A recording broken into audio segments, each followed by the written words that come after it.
control. If the sky is pink and white, if the ground is black and yellow.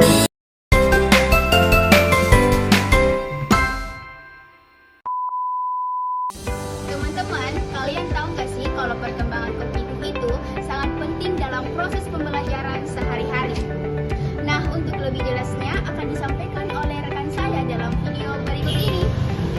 Selanjutnya kita masuk di materi tentang tahap sensori motor 0 sampai 2 tahun. Tahap sensori motor pada tahap ini anak belajar melalui indera dan gerakan, serta mengenal dunia melalui eksplorasi fisik dan refleks. Ciri khas perkembangan pada fase ini adalah peralihan dari refleks sederhana menuju koordinasi gerakan yang lebih kompleks, serta munculnya pemahaman mengenai objek permanen atau kesadaran bahwa objek tetap ada meskipun tidak terlihat. Selain itu, baik mulai membentuk skema baru melalui proses asimilasi dan akomodasi berdasarkan pengalaman sehari-hari. Selanjutnya akan dibacakan oleh teman saya. Selanjutnya masuk pada materi tahap praoperasional berlangsung pada usia 2-7 tahun. Pada masa ini, anak mulai menggunakan simbol dan bahasa sebagai sarana untuk berpikir, meskipun cara berpikirnya masih bersifat egosentris dan belum logis. Egosentris adalah suatu sikap atau cara berpikir seseorang yang terlalu berpusat pada dirinya sendiri, sehingga sulit melihat sesuatu dari sudut pandang orang lain. Ciri utama pada tahap ini adalah kecenderungan anak untuk bermain serta berkembangnya kemampuan berimajinasi. Namun anak ini masih kesulitan memahami sudut pandang orang lain dan cenderung mengaitkan segala sesuatu dengan dirinya sendiri. Selanjutnya tahap operasional kongres 7-11 tahun. Tahap-tahapnya itu yang pertama adalah anak berpikir berdasarkan benda nyata dan logika sederhana. Yang kedua, mampu memahami konservasi.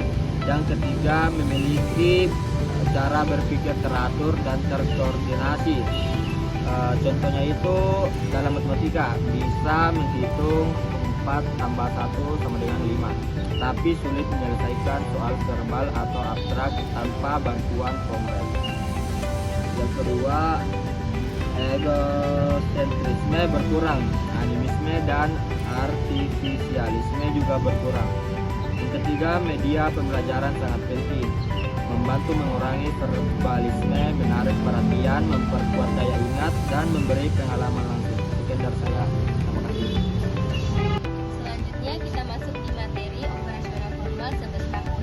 Ini adalah era berpikir abstrak, sudah bisa mampu berpikir logis, sistematis, dan bisa membuat hipotesis tanpa perlu melihat beda konkret. Otak mereka siap menerima konsep-konsep kompleks dan bisa menjadi sangat detail. Yang kedua, skema analisis akomodasi. Skema itu adalah rak atau kerangka pengetahuan di otak kita. Sedangkan asimilasi ini saat kita masukkan informasi baru yang cocok ke rak yang sudah ada. Yang terakhir, akomodasi ini adalah informasi yang cocok, kita harus mengubah skema lama atau membuat rak baru. Yang ketiga, pembelajaran dan pengetahuan awal. Kenapa ada siswa yang susah paham? Karena belajar dipengaruhi pengetahuan awal. Selanjutnya, pembelajaran dan pengetahuan awal terbagi menjadi 3. Kognitif, belajar menggabungkan pengetahuan yang lama dengan yang baru.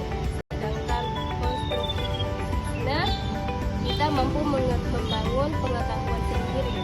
Intinya, guru harus tahu apa pengetahuan awal siswa, karena kalau dasarnya salah, tujuan pembelajarannya sulit tercapai.